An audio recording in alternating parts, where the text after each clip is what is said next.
Well, I think we have. can I ask you, I guess, why is it a jump ball when we have these discussions about who the heir is between a Vice President JD Vance and Secretary of State Marco Rubio? Normally, wouldn't the assumption be, hey, JD Vance is the next man up. He's the one who's going to run in 2028. Is that an open question in your mind? Listen, I mean, I think unlike the Democrats, we're going to actually have a process, right?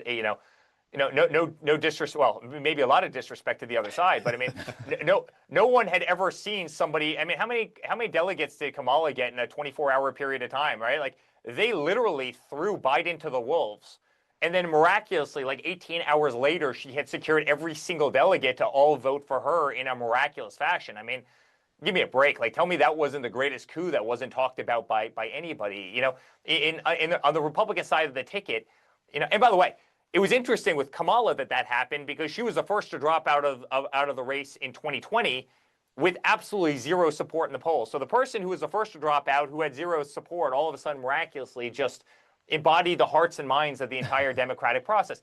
Give me a break, right? So I guess what I'm saying is, why is it a jump ball? I think JD certainly has a leg up being vice president. He's amazing. He's the right age. He's got the right temperament. He would certainly have my vote. I love the guy to death. He's fantastic.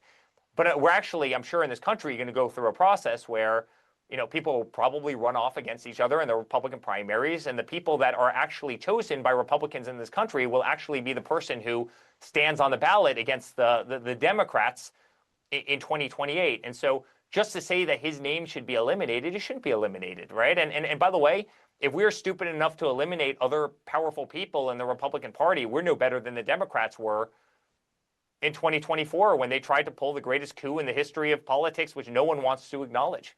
What role do you think your father will play in that primary competition? A large Certainly, one. he's not going back to Mar-a-Lago just to golf. If there's one thing that we can probably all agree on in the political circles, it's probably my father will play a very, very large role. I mean,